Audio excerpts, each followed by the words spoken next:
Oi, gente, tudo bem com vocês? Programa Brasil Consciência no Ar, trazendo nesta semana informações sobre o Volaitan, o primeiro barco voador 100% brasileiro que está sendo desenvolvido por alunos do ITA. Você vai saber nesta edição como a iniciativa que nasceu dentro da incubadora de empresas do Instituto Tecnológico de Aeronáutica poderá revolucionar o transporte fluvial na região do Amazonas.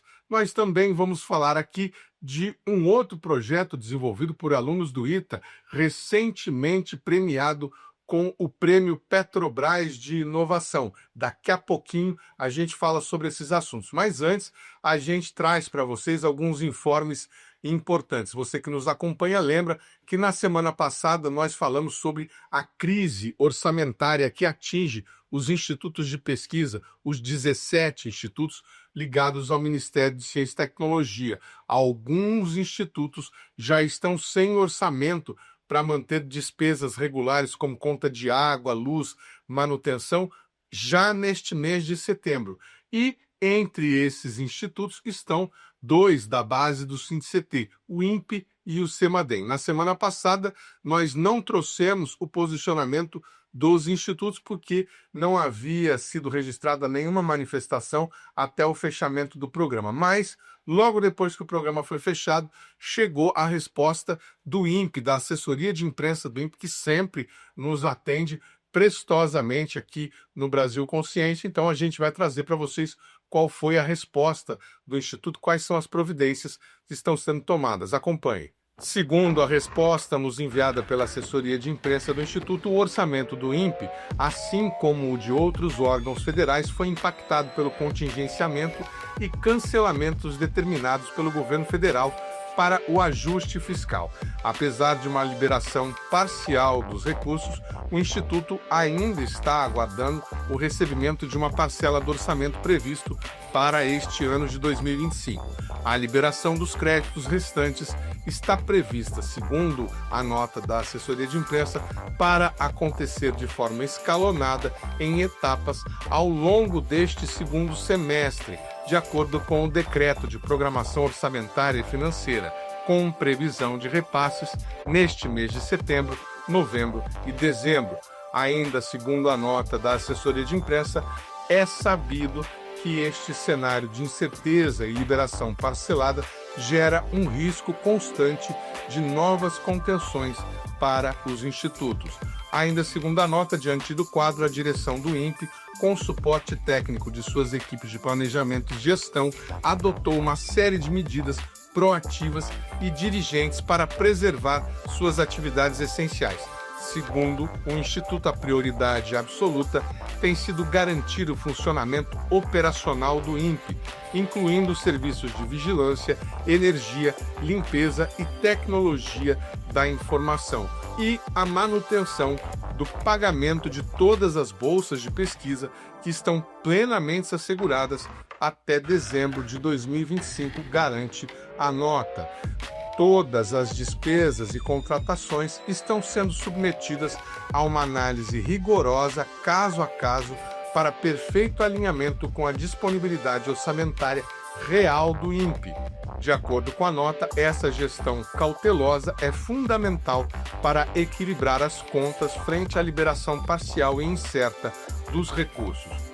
A nota conclui que o INPE mantém diálogo permanente com o Ministério de Ciência, Tecnologia e Inovação e com a Agência Espacial Brasileira, acompanhando o processo de liberação orçamentária e continua totalmente empenhado em garantir a continuidade de suas missões precípuas, como o desenvolvimento de tecnologias espaciais, as previsões meteorológicas e climáticas, a observação da Terra e o monitoramento ambiental e de desastres, que são serviços essenciais prestados à sociedade brasileira.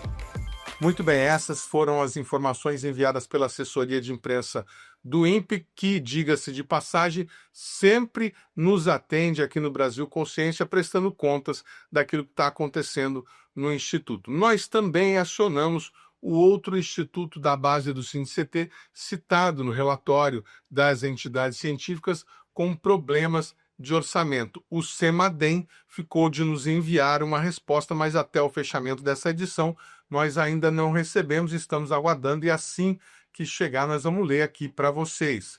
Ainda falando sobre a questão orçamentária, logo depois do envio da proposta de lei orçamentária para 2026 à Câmara dos Deputados, envio que aconteceu no último dia 29 de agosto, as entidades analisaram a peça e também se manifestaram sobre o orçamento do ano que vem. Veja quais foram as principais considerações das entidades sobre o PLOA de 2026.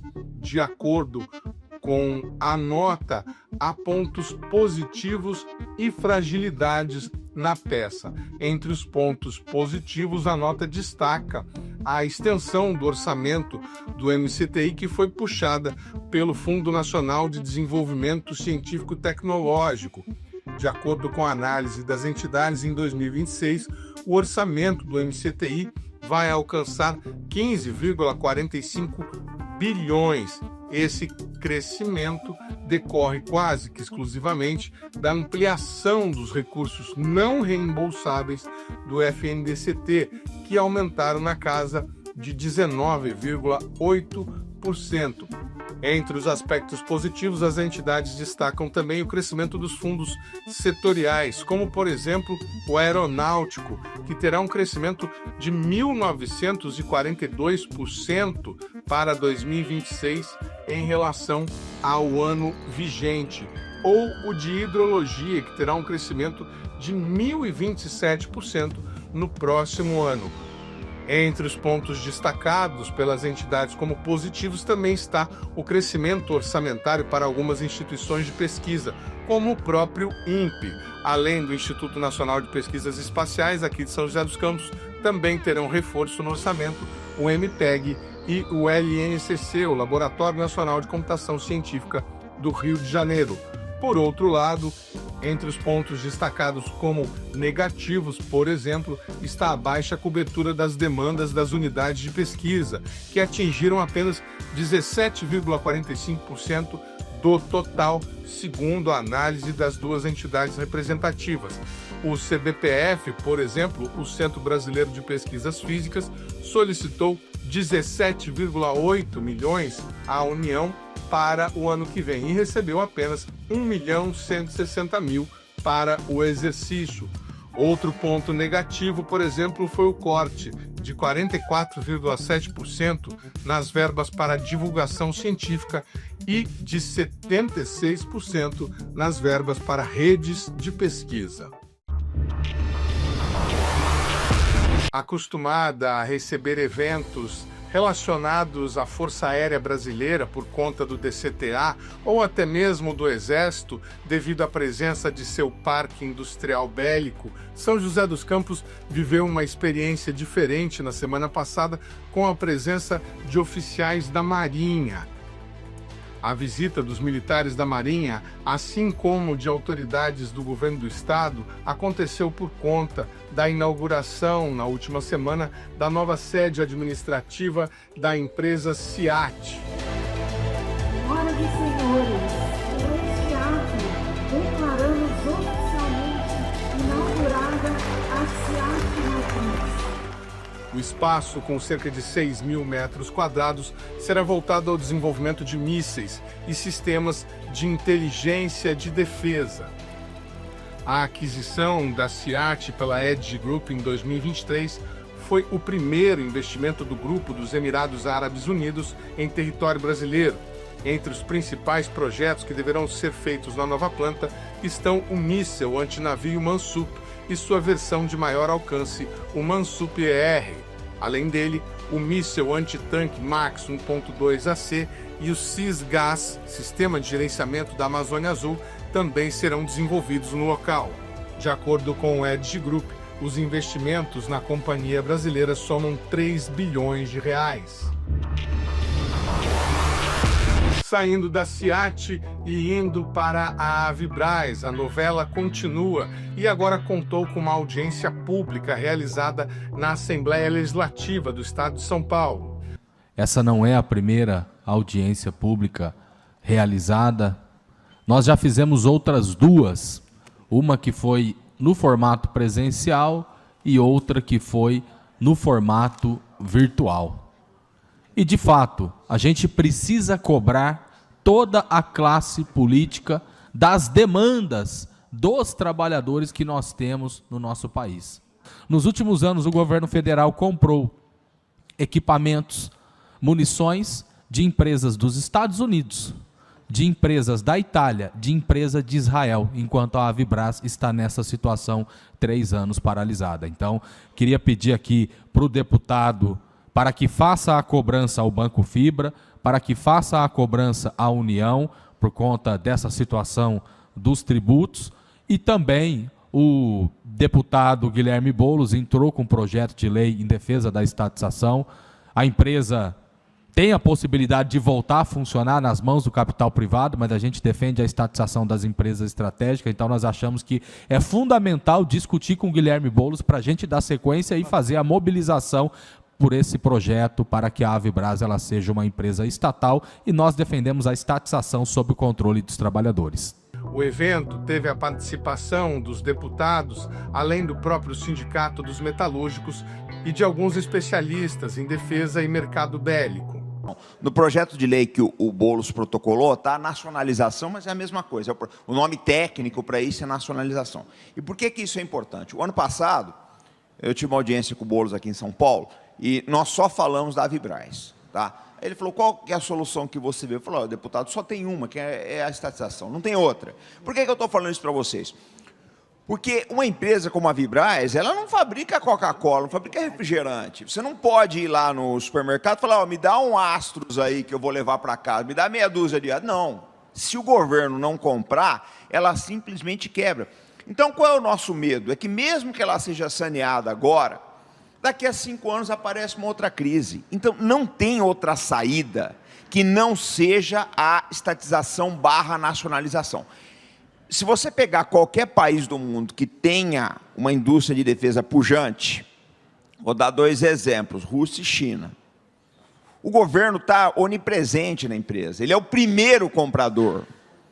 A empresa vende primeiro para o governo, depois ela busca as vendas externas. Aí você fala, os Estados Unidos é empresa privada mais ou menos. Se o governo americano tirar a mão da Lockheed, da Raytheon, elas quebram.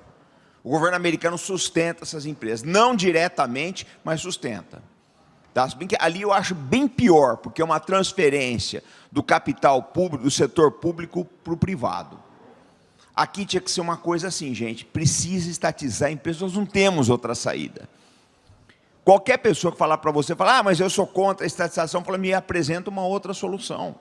Porque é uma empresa estratégica, ela não pode quebrar. Eu vivo falando isso aí nas entrevistas que eu dou. Eu falo, olha, empresa de defesa, ela não está ali para dar lucro, ela tem um papel social importantíssimo, que é a defesa do país. Sem defesa não tem soberania, gente. Além da audiência pública, o Sindicato dos Metalúrgicos de São José dos Campos, que representa os trabalhadores da empresa, realizou manifestação em frente ao Banco Fibra. O banco é um credor da Avibraz que conseguiu na Justiça suspender a homologação do plano de recuperação judicial alternativo da fábrica que havia sido proposto em parceria com o Sindmetal. A Avibraz está parada há mais de 2 anos e acumula 28 meses sem pagar salários. Além do Banco Fibra, o governo federal também entrou com recurso contra o plano alternativo por meio da Procuradoria-Geral da Fazenda Nacional. Enquanto os recursos não são julgados, o controle da Avibraz foi transferido para a empresa Vita Gestão e Investimentos, que é de propriedade de Fábio Guimarães Leite, já nomeado novo presidente da empresa. Falando agora do ITA e da conquista do Prêmio Inventor Petrobras, 6 integrantes do Laboratório de Engenharia Térmica Aplicada do Instituto conquistaram o prêmio por conta da patente intitulada Aparato Experimental para Análise do Comportamento da Frente de Propagação de Reação Aluminotérmica e Determinação de sua velocidade. A invenção permite analisar com precisão reações aluminotérmicas e gerar dados para aplicações industriais. Foram premiados o professor Dr. Elisandro Santos Magalhães e os ex-alunos Rodrigo Gustavo da Silva, Bruno de Campos Salles Anselmo, Tiago Dias dos Santos, além dos técnicos Felipe Caldato e Marco Antônio dos Santos. O programa Brasil Consciência vai para um rápido intervalo e, na sequência, a gente mostra para vocês como está o desenvolvimento do primeiro barco voador brasileiro. Um instante só, não saia daí.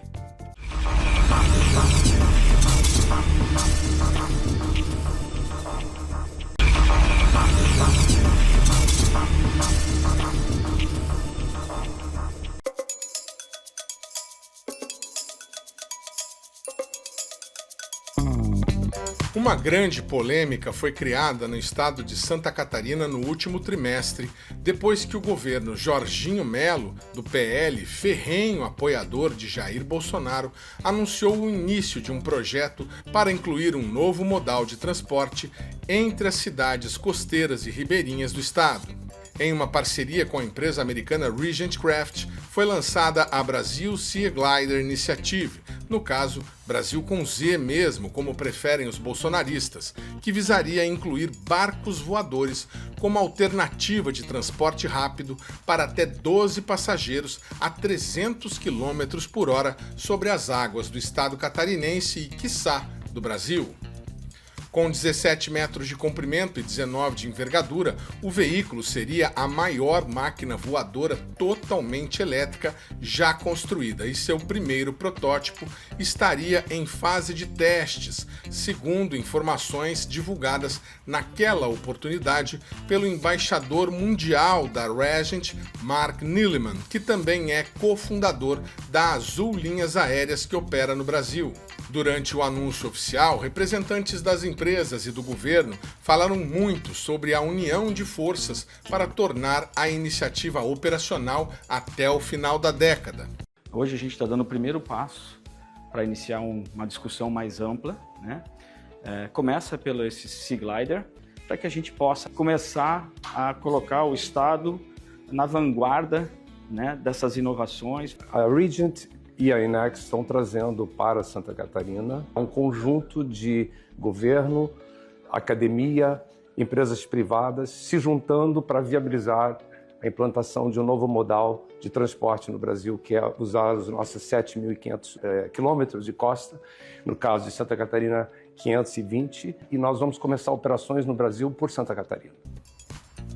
Eles, porém, não disseram quase nada sobre questões práticas, como, por exemplo, o custo que o projeto deverá gerar para o poder público, o que causou uma série de críticas e ironias por parte da oposição ao governo daquele estado.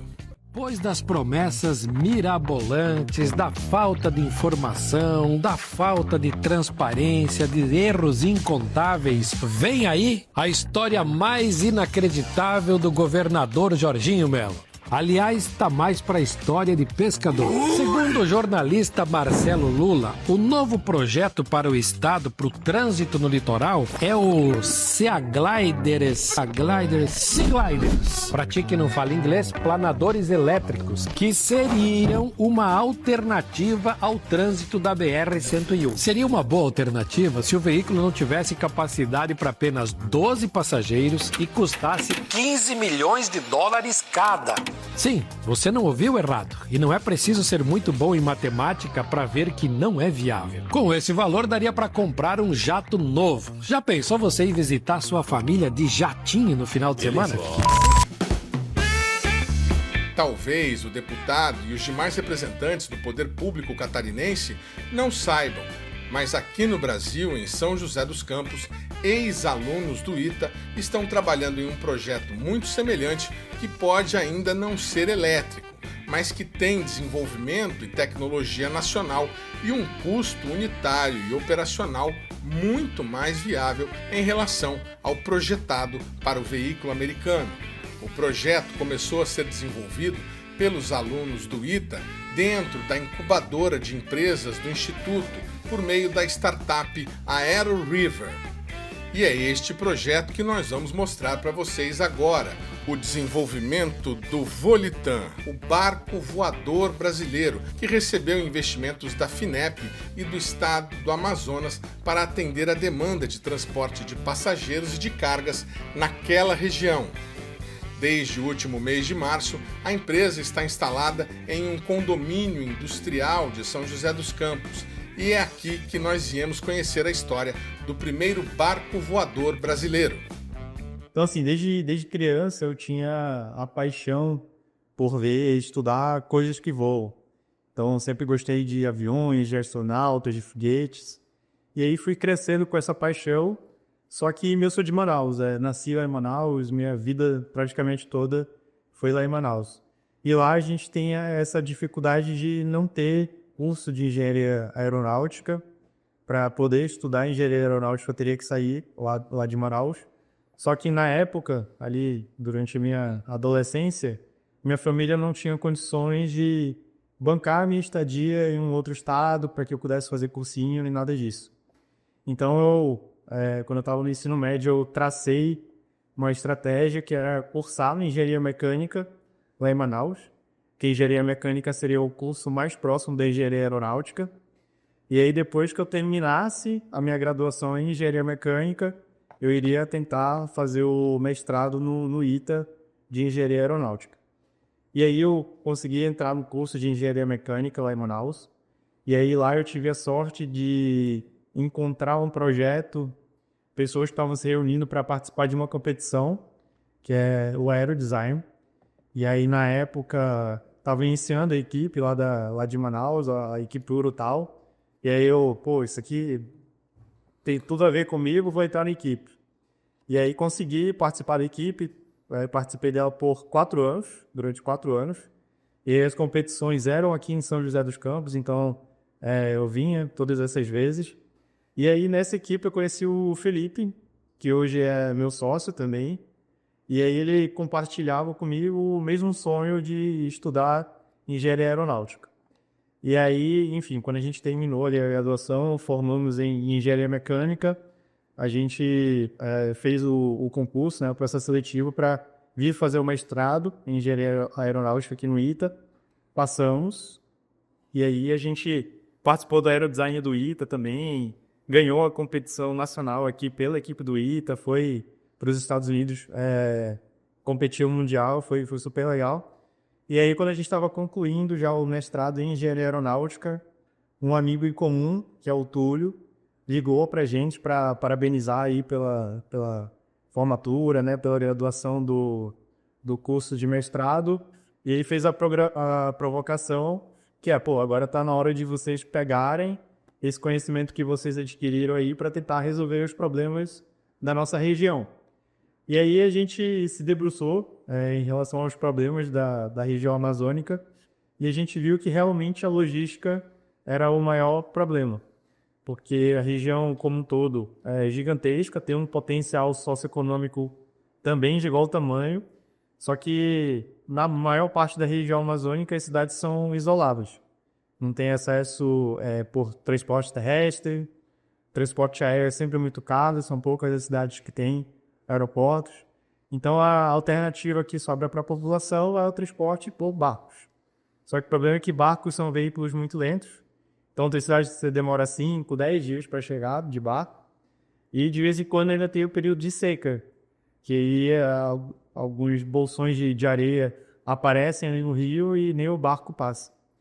Então, a gente pensou, como é que a gente pode resolver esse problema? Daí a gente começou a pesquisar alternativas de meios de transporte que pudessem ser utilizados para lá, até que a gente encontrou os ecranoplanos. Ecranoplano é um nome curso, mundialmente conhecido como veículo de efeito solo, que aí é uma espécie de avião, só que ele voa sempre muito baixo, no nosso caso em torno de 5 metros de altura e sempre sobre a água. E as duas vantagens de voar nessa altura a primeira é em relação à regulamentação, que como ele está voando baixo e sempre sobre a água, ele é classificado como bar. Então toda a regulamentação é feita pela Marinha e não pela ANAC. Inclusive hoje a gente já tem uma liberação da ANAC e está junto com a Marinha para eles vão lançar uma portaria liberando os primeiros testes do nosso veículo. E a outra grande vantagem é que voando baixo assim tem um efeito aerodinâmico, que é o efeito solo, que deixa o veículo 40% mais eficiente do que se estivesse voando mais alto. Quando a gente viu esses vídeos dos veículos russos ali voando, dos ecranoplanos, a gente percebeu pelas características, né, que eu mencionei antes, consumo e também pela parte da regulamentação, que ele se encaixaria perfeitamente na nossa realidade. Por quê? Na região amazônica a gente tem a vantagem da largura dos rios. Então, por exemplo, se a gente pega do trecho ali saindo de Manaus até a foz do Rio Amazonas, o trecho mais estreito é de 3 quilômetros. Então a gente tem rios bem largos, então a gente consegue fazer a operação desse veículo e não tem muito problema com manobrabilidade. E aí na época, né, a União Soviética ali, nem eram os russos ainda, era a União Soviética, eles usavam esse veículo porque ele voava muito baixo, então os radares não conseguiam detectar, e como não estava encostando na água também, ele não era pego pelo sonar. Então eles conseguiam operar meio que de forma invisível. Só que aí que, assim, com o fim da Guerra Fria, não precisou mais fazer esse tipo de veículo e a ideia ficou meio adormecida ali. Só que mais recentemente, globalmente, o veículo de efeito solo tem ganhado força. Então tem outras empresas também, fabricando esse tipo de veículo. Tem empresa em Singapura, tem na Coreia do Sul, nos Estados Unidos também. Mas aqui no Brasil nós somos os pioneiros, somos a primeira empresa que está fazendo esse tipo de veículo, e especialmente para a região amazônica, né? É lógico que a nossa ideia é resolver os problemas logísticos da região amazônica, utilizar o veículo lá, mas é um veículo que pode ser utilizado em qualquer lugar do mundo.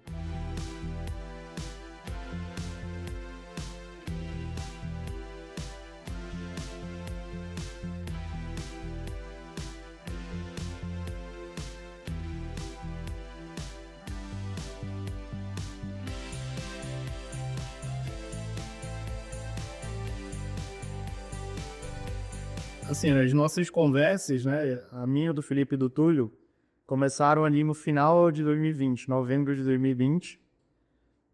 E aí a gente foi amadurecendo a ideia, e em junho de 2021 a gente fez a apresentação, né, o nosso pitch pro Denis, que é dono das lojas de Bemol, a maior rede de varejo lá da região norte.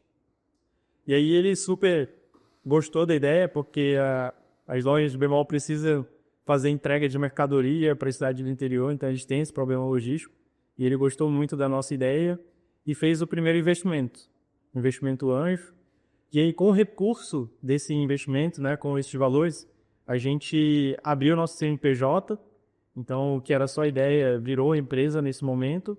E a gente começou já a fazer a construção do nosso primeiro protótipo em subescala, que é o protótipo que a gente tem hoje em vídeos aí voando. E aí, já no ano seguinte, 2022, a gente conseguiu, a gente escreveu o nosso primeiro projeto, FINEP, enviou e já aprovou em primeiro lugar, inclusive. E esse projeto era um projeto de R$1 milhão em subvenção econômica. E aí ele já deu esse impulso inicial, aí a gente conseguiu concluir a construção do nosso primeiro protótipo subescala. Começou a trabalhar também na parte de sistemas do veículo. Então ele tem controle de altura, controle de curva. Isso tudo a gente começou a trabalhar já com o recurso desse primeiro projeto. Em seguida, a gente já recebeu um segundo investimento, que veio de um grupo de práticos lá da região amazônica. Práticos são pilotos de navio, recebem salários muito altos. E aí, então, a gente foi 2022, 2023, desenvolvendo o nosso protótipo e testando todos os sistemas nesse protótipo. Até que ano passado surgiu a oportunidade desse edital da FINEP, que é o edital Aviação Sustentável. E aí a gente novamente escreveu o projeto, submeteu e fomos aprovados. É um projeto de R$10 milhões. E aí, com esse projeto, a gente está fazendo aqui finalizando o projeto em escala real do nosso veículo, que é o Volitan.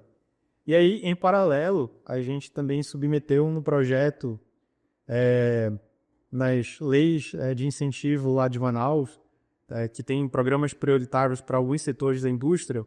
Então, a gente submeteu um projeto que também foi aprovado, um projeto de 6 milhões de reais. Então, com esse montante de 16 milhões, a gente partiu já para a construção do nosso primeiro veículo em escala real, que está sendo construído agora. O primeiro protótipo do barco voador brasileiro deverá estar pronto no próximo ano, mas ele ainda não será o Volaitan definitivo.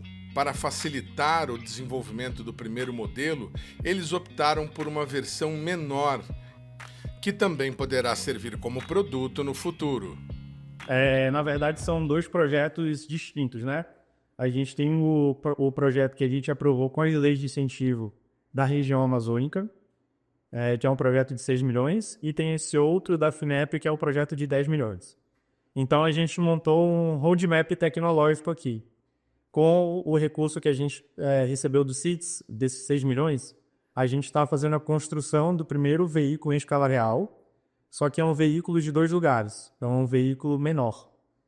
E depois que esse veículo estiver testando, depois que a gente tiver aprendido bastante com a operação, a gente vai fazer a construção do veículo de 10 lugares, que é o Volaitan. O protótipo que a gente está construindo agora é o Voadeiro, que é esse veículo menor de 2 lugares. A gente optou por fazer a construção de um veículo menor pela quantidade de recurso, que é um pouco, embora saiu 16 milhões, ele é limitado para a construção de um veículo de 10 lugares. Mas sendo um veículo menor, a gente consegue finalizar um projeto de engenharia mais rapidamente e fazer a construção também de um jeito mais barato e mais rápido. E aí, com esse veículo, a gente já vai começar a entender a alteração, fazer os primeiros testes em voo, com piloto e copiloto embarcado já, para entender toda a dinâmica e depois partir para a construção do nosso veículo de 10 lugares. O Voadeiro é economicamente viável para ser um outro produto? Também, sim. A gente acabou não fazendo uma análise de mercado tão detalhada quanto a gente fez para o Volaitan, mas assim, para quem a gente apresenta o Voadeiro, as pessoas geralmente acabam tendo interesse em adquirir por lazer, por hobby, para usar mesmo pessoa física, não tanto como para comercialização. Transporte de fazendas, né? Pessoas que usariam um helicóptero, por exemplo, usariam o Voadeiro na região. Sim, então a gente acredita nele também, passou a acreditar nele também como um produto.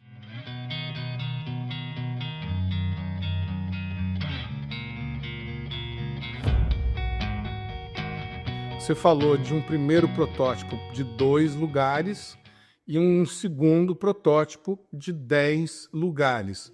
O objetivo desse veículo é que ele faça viagens de até quantos quilômetros? Seria um transporte como se fosse uma aviação regional? Podemos dizer que sim, porque a princípio, né, a gente quer operar dentro da região amazônica, mas o veículo, o Volaitan, ele tem uma autonomia de 500 km. Significa que ele consegue voar ali sem reabastecer por 500 km. Depois você tem que parar, reabastecer, que nem você faz numa viagem de carro, e pode continuar. Então acaba que a gente consegue alcançar ali distâncias bem maiores, consegue cobrir praticamente toda a região amazônica, tendo postos ali para reabastecer. E aí uma outra característica, né, aproveitando esse assunto, o nosso motor, ele é a combustão e ele é reabastecido com gasolina. Justamente porque a gente pensou nisso, né? Colocando um motor de aviação ali, utilizaria combustível aeronáutico e a gente não teria onde reabastecer na região amazônica. Então a gente utiliza um motor automotivo a combustão que funciona a gasolina para a gente poder abastecer em qualquer lugar. Olha que interessante. Desculpa, que motor seria que vocês estão se baseando? Então, a gente ainda está na seleção, existem alguns candidatos ali de motorização e a gente ainda vai fazer essa seleção final. A potência necessária é de 500 kW. Então, a gente já sabe que vão ter que ser 2 motores ali trabalhando juntos para essa potência. Em cada hélice. E você falou numa uma combustão a gasolina. Sim. Mas vocês vão operar numa área de interesse, de preservação. Vocês pensam em adaptar esse projeto para um combustível mais responsável no futuro? É possível, de repente, pensar em hidrogênio, etanol? Sim, é possível, sim. Mas assim, embora o nosso veículo hoje ele seja um motor a combustão e movido, né, e o combustível seja gasolina, o nosso veículo ele já é 40% mais eficiente do que o avião. Então ele já emite 40% menos CO2 e ele é em torno de 10% menos poluente do que o barco, quando a gente pega o consumo de CO2 ou a emissão de CO2 por passageiro. Então, mesmo sendo um veículo, né, com motor a combustão, ele já é menos poluente do que as opções que estão hoje disponíveis. E aí, bom, existe a alternativa, por exemplo, de utilizar motores elétricos.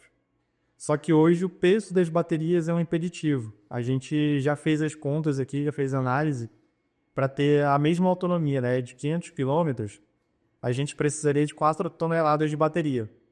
Hoje o peso total do veículo já carregado é de 3 toneladas. Então acaba que as baterias elas são um impeditivo. A gente tem um projeto a iniciar, ainda a gente não começou, mas de utilizar motores híbridos, vai utilizar a hibridização. Motores flex, talvez, já comerciais, possam usar etanol e gasolina? Sim, mas eu digo motor híbrido de um motor a combustão, operando ali no regime ótimo, e aí esse motor ele gera energia elétrica para reabastecer as baterias e girar um motor elétrico. Com isso a gente consegue emitir muito menos CO2. Só que, como a gente ainda tem que fazer o projeto do veículo, a gente coloca essa parte da hibridização como um passo seguinte. É algo que a gente quer fazer, mas primeiro a gente quer fazer o veículo operar ali, voar, para partir para essa outra etapa de projetos. Você falou de voo sobre água, mas como você mesmo disse, em alguns momentos a seca. Ele voa sobre a terra também? Sim, voa sobre a terra também. O efeito solo, na verdade, ele acontece quando a asa ali do veículo ela está voando bem próximo a alguma superfície. E aí não importa o que essa superfície é, contanto que ela seja sólida, né? Então pode ser sobre a água, sobre a terra. O problema de operar na terra, então não dá para operar, por exemplo, dentro da cidade, porque você tem montanhas, tem vales, não consegue fazer um voo muito, muito reto, né? Já na água a gente consegue ter uma superfície plana por mais tempo. E aí sim, na época da seca ele pode ainda continuar operando, porque vão ter bancos de areia ali que não vão interferir, porque não vão estar em contato com o veículo. A gente só vai precisar ter água mesmo para a parte da decolagem e do pouso.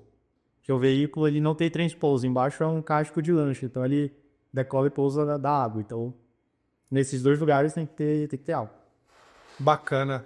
Eu vi, eu não sei se foi no primeiro edital que você comentou, um prazo estipulado de ter um protótipo em 2024. Imagino que esse prazo já foi dilatado, né? Como em praticamente todo projeto tecnológico, o prazo nunca é o prazo ótimo.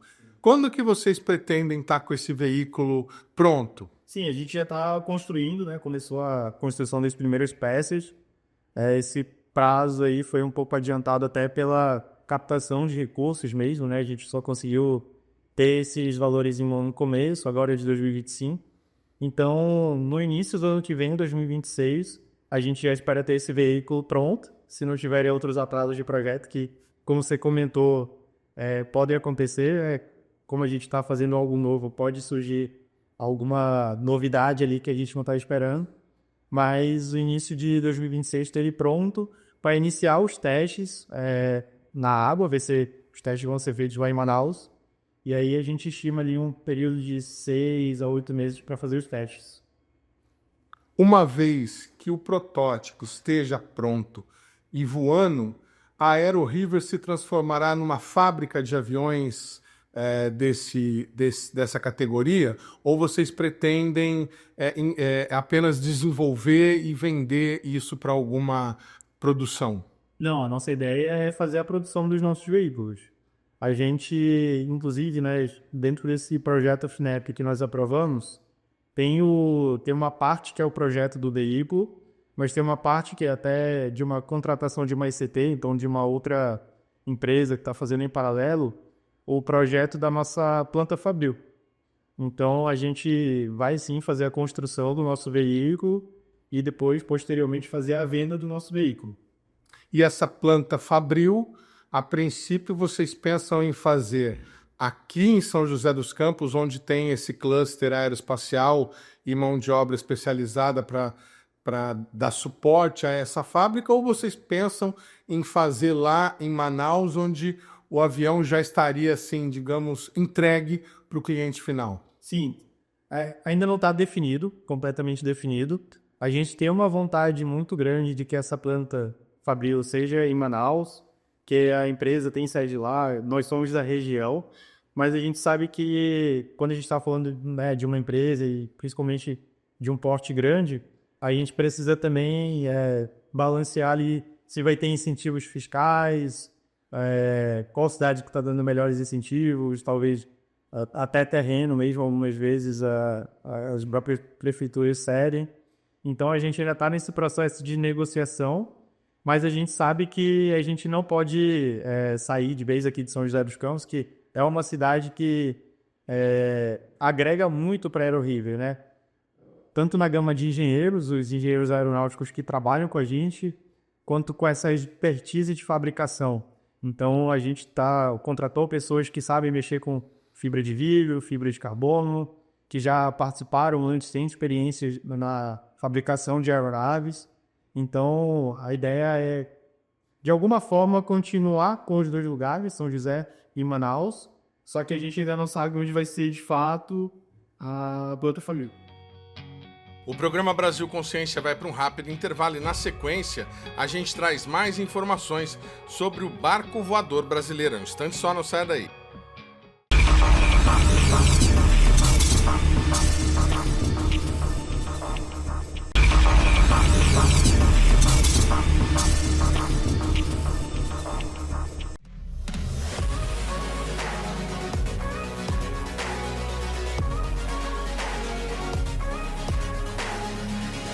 O Volitan vai ser o primeiro veículo de efeito solo comercial no Brasil.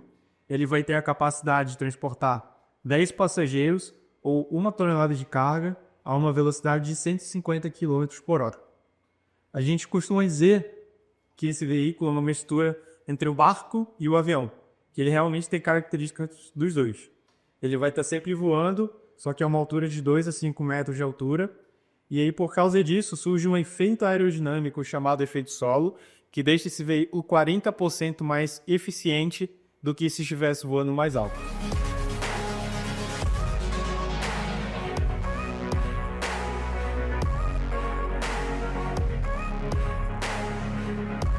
Então, mesmo quando a gente contabiliza em relação à superfície da água, o veículo voando a 5 metros, como o veículo não é tão grande assim, ele ainda ficaria abaixo da altura que vários barcos atingem. Não é incomum você ter alguns navios de 30, 40 metros de altura. Então, por conta disso, ele fica apenas operando como se fosse uma embarcação, justamente porque ele fica atuando onde as embarcações atuam, na região onde as embarcações atuam e convivendo nesse ambiente. E por conta dessas características também, apesar de, é uma embarcação, ele tem características de avião porque ele precisa voar.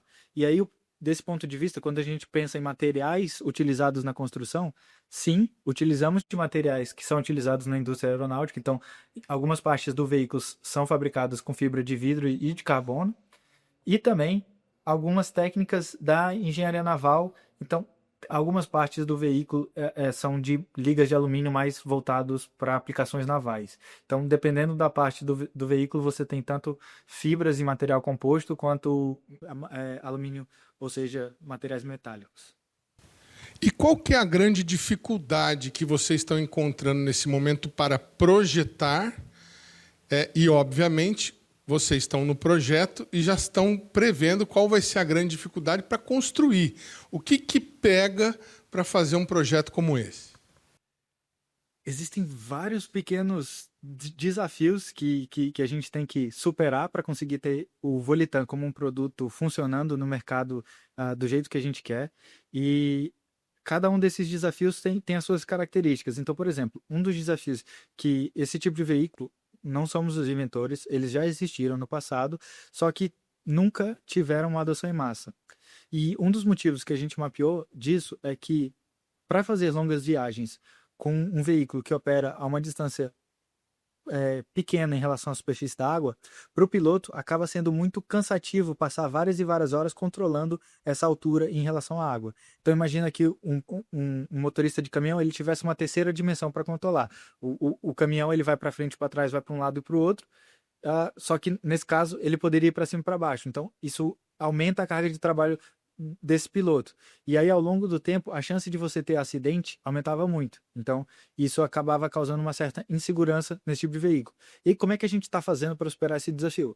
Desde que a gente nasceu, a gente vem desenvolvendo um sistema de controle que vai atuar junto ao piloto para que ele automatize algumas funções, como essa do controle de altura. Então, ao invés do piloto o tempo todo ter que ficar corrigindo o veículo, imputando se ele tem que subir ou descer, o sistema faz isso de maneira automática. E aí, fazendo isso, eu diminuo a carga de trabalho do piloto e eu consigo fazer com que ele passe muitas horas operando e ainda assim esteja em segurança. Esse é um dos desafios que a gente tem que superar. Mas, por exemplo, outro desafio, quando a gente pensa que o veículo ele tem muitas características de aeronave, e aí quando a gente vai para o mundo aeronáutico, geralmente a gente está falando de ordem de grandeza de valores maior do que o mundo naval, porque geralmente as aeronaves exigem um grau de sofisticação e de certificação que faz com que o preço de uma aeronave seja muito, muito mais elevado do que de uma embarcação. E se a gente adotar apenas critérios de certificação aeronáuticos, a gente vai ter um veículo que não vai ser competitivo no mercado. Então a gente precisa encontrar um equilíbrio entre materiais e métodos de fabricação aeronáuticos, que são muito caros, mas que são seguros, e navais, que também fornecem segurança, mas que são mais baratos. Então a gente precisa equilibrar os dois para que eu consiga, no final, ter um veículo com preço competitivo para que ele atenda o mercado, porque senão não adianta nada se o veículo custar muitos milhões de dólares, as pessoas não vão ter acesso e fatalmente a AeroRiver não vai conseguir cumprir o seu propósito. Então são vários desafios ali que a gente tem que superar para conseguir ter o veículo pronto e funcionando. E você falou numa espécie de controle de altitude. Seria como um piloto automático pro, digamos assim, o operador, né, vamos chamar assim, o barqueiro, não ter que ficar se preocupando com a altitude o tempo todo? Perfeito, é exatamente isso. E eu acho que um paralelo que, pelo menos eu gosto muito, é o do controle de tração de um carro. Então, o controle de tração de um carro, quando você entra numa curva em alta velocidade, ele distribui a tração entre as rodas para que você não precise se preocupar do carro sair da curva. Os carros mais modernos já têm tudo isso de maneira automática. Ali no veículo, ele funciona de maneira semelhante. Então, à medida que o piloto começa uma curva, ele não vai precisar se preocupar se a ponta da asa vai pegar na água. Por quê? Porque o veículo já vai se manter estável e fazendo a curva, assim como o controle de tração atua num carro.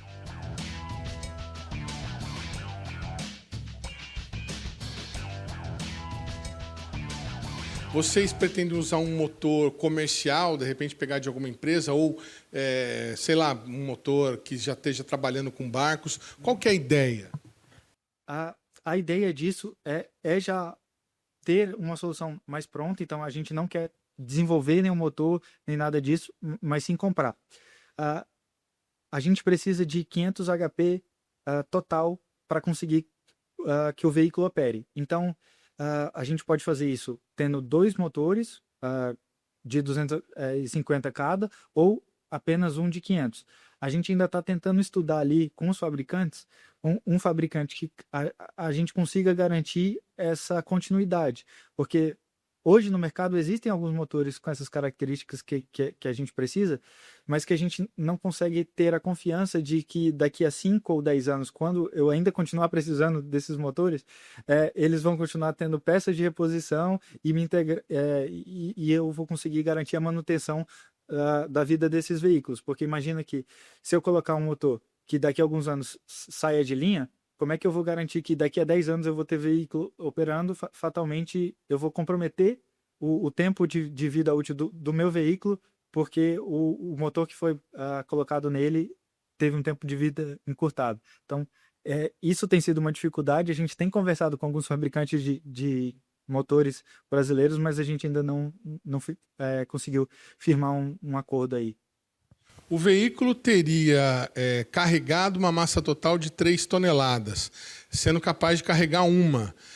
Esse uma ele seria dividido entre passageiros e carga, ou teria que ter um veículo para carga e outro para passageiro? Perfeito. Esse uma é para dividir entre passageiros e cargas.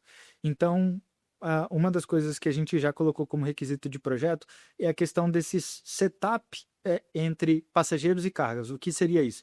Seria a velocidade que eu consigo tirar os assentos da cabine para que eu fique com a cabine totalmente vaga para transporte de cargas.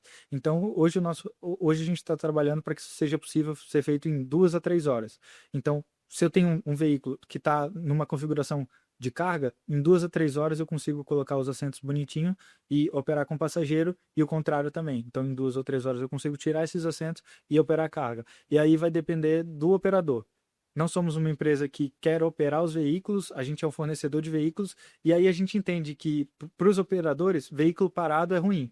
Então, quanto mais versatilidade a gente entrega no veículo, maior valor agregado eles têm de poder, em algum momento, fazer alguma viagem transportando apenas carga, em algum momento transportando passageiro, e em algum momento, quem sabe, carga com passageiro. Então, por conta disso, a gente entende essa necessidade e está trabalhando para que o veículo seja facilmente, ele consiga trabalhar nos 2 casos com um pequeno setup ali de 2 a 3 horas. Essas configurações de 3 toneladas, elas são para o veículo final, né? Agora, vocês vão ter um protótipo que leva 2. Esse tem capacidade de quantos quilos? Porque, pelo que a gente estava conversando, ele pode se tornar também um produto, né? Perfeito. O voadeiro ele vai ter capacidade para levar 230 quilos de carga útil. Então, dependendo da massa dos 2 tripulantes ali, vamos colocar 80 quilos o peso médio padrão, você ainda ficaria com margem de 70 quilos de carga que poderia ser facilmente levada ali.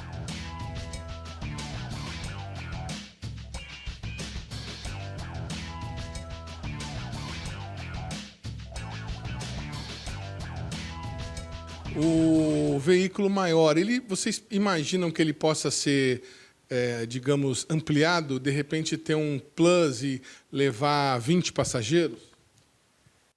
Acredito que já seria um outro produto. A gente enxerga essa necessidade de mercado até um número maior que 20 de passageiros, só que temos uma questão técnica ali de também o tamanho do projeto, quanto maior o tamanho do veículo, maior o custo de desenvolvimento, eu preciso de mais recurso para produzir esse veículo, e depois, para mim pagar ele também é um risco maior.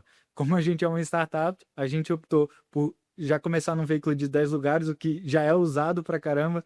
É raro os casos de empresas sem um histórico já partindo por uma configuração de 10 lugares, e quem sabe no futuro não vem outros veículos ainda com mais capacidade. É sim nossa intenção. Do que vocês já têm pronto, o que já foi construído? Até onde vocês já chegaram? Muita coisa ainda está em projeto. Então, como eu comentei, são vários os desafios de engenharia que a gente tem que superar para ter um produto que funcione de verdade.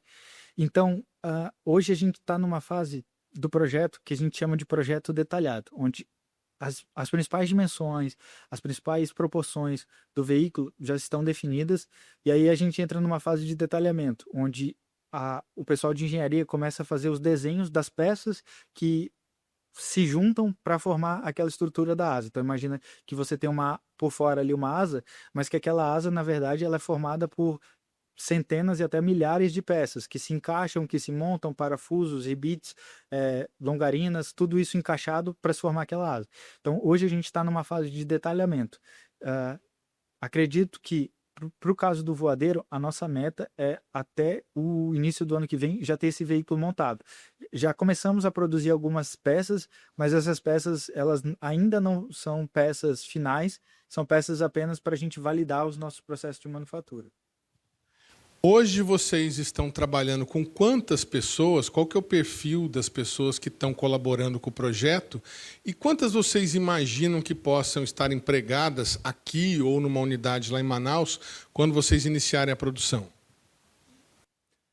Hoje a AeroRiver tem 27 colaboradores full-time. Se eu não me engano, 17 aqui em São José dos Campos e 10 em Manaus. E eu sou engenheiro, eu sou o diretor técnico da AeroRiver, mas apesar disso, uma coisa muito importante é que a gente olha para a AeroRiver como uma empresa completa. Então, a gente tem gente tanto trabalhando na parte comercial, marketing, recursos humanos. É obviamente que a parte do produto, da engenharia, ela é o time, o maior time que a gente tem, e a maioria das pessoas são dentro desse perfil de engenharia. Então, a gente tem desde gente mais júnior, quanto gente mais sênior, com mais de 40 anos de bagagem de projeto aeronáutico, de experiência. E aí a nossa missão é sempre equilibrar ali esse time, para que a gente consiga ter um time versátil, porque a gente precisa descobrir muita coisa, apesar de o Brasil ser um fabricante de aviões consolidado, a gente acaba, para esse tipo de veículo, a gente no Brasil somos os primeiros. Então tem muita coisa que a gente tem que ter a mentalidade de ir descobrindo e perdendo alguns vícios da aeronáutica para conseguir descobrir como fazer isso para a nossa aplicação, que é um pouco diferente, então tem suas particularidades. E aí, à medida que a gente tem descoberto isso, a gente tem formado um time cada vez mais forte e cada vez mais completo. E eu acredito que quando esse veículo estiver em produção e a gente tiver num ramp-up de entrega de 30 a 40 unidades por ano, a gente vai precisar de pelo menos umas 200 pessoas na empresa ao todo. Tá conversando com o pessoal de Manaus aí? Tô conversando. Dá um salve para eles aí, que eles estão aparecendo na reportagem também. Dá um tchau aí que vocês estão aparecendo na reportagem.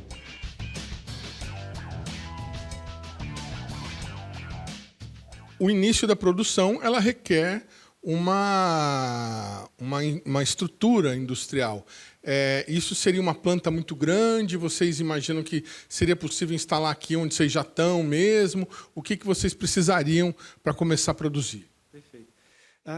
Nesse projeto que a gente aprovou no Avião Sustentável junto à FINEP, uma das áreas desse projeto que foi endereçada é justamente um estudo fabril, para a gente entender o tamanho de planta fabril que a gente precisaria para conseguir ter esse número de entregas, qual a área, como seria essa linha, como é que eu consigo otimizar essa linha, aonde eu consigo flexibilizar processos para que eu tenha tudo já pensado e estruturado, sempre visando um processo eficiente, onde os custos são baixos e eu consigo entregar bons resultados.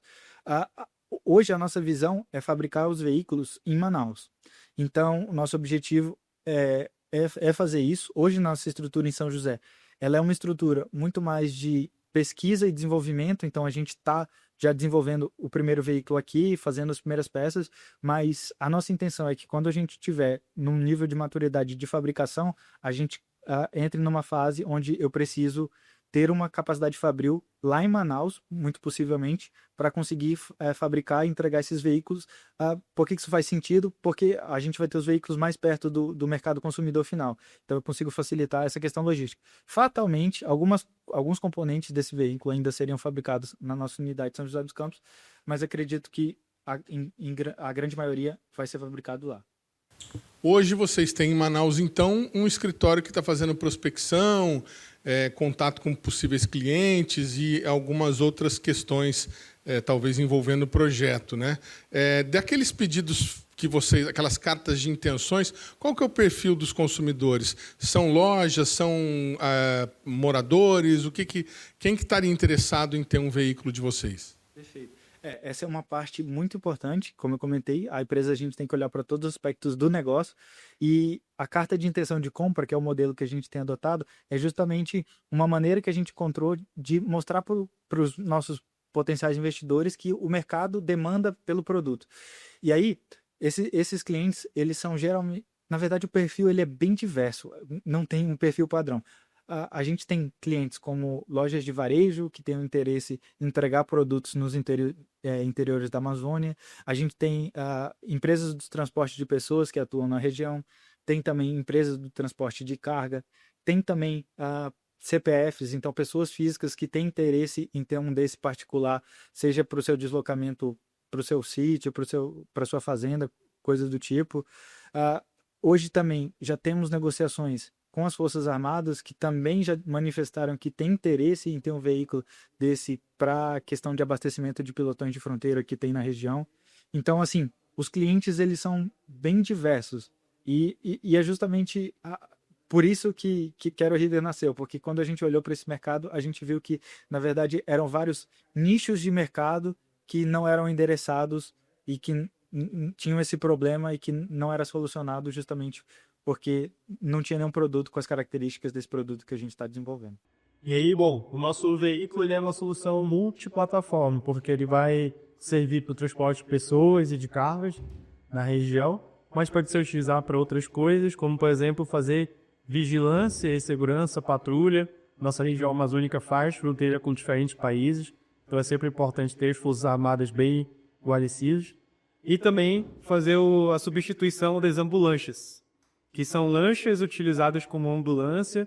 Então você imagina ali, está em estado grave, quebrou um braço, uma perna, precisa chegar no hospital, só que vai de barco ali a 20 km por hora. Então a gente consegue também utilizar o nosso veículo para servir de ambulância e chegar mais rápido aos hospitais.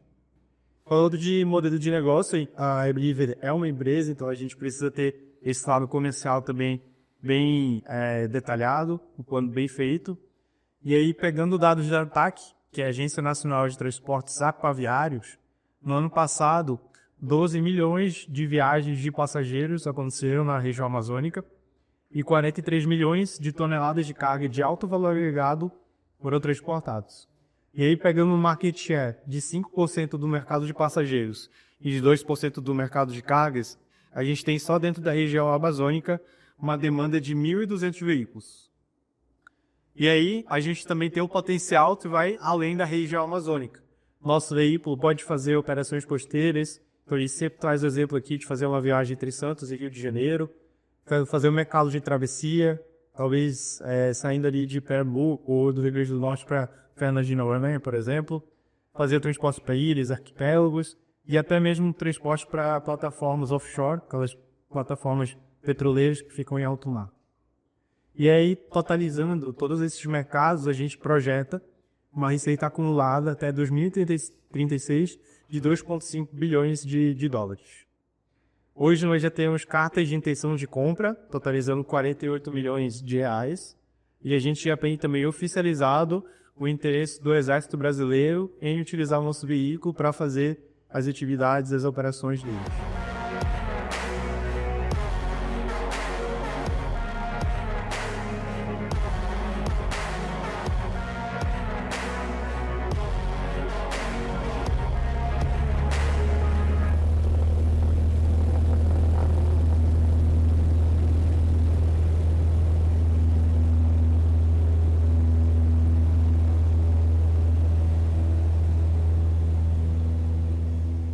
O programa Brasil Consciência de hoje vai ficando por aqui. Você que quiser conferir os demais conteúdos produzidos pelo SINDCT, nossas redes sociais estão na tela nesse momento. Dúvidas, críticas, sugestões, nosso e-mail é sempre o caminho para o contato com o nosso programa. A gente volta na semana que vem com mais uma atração inédita para vocês.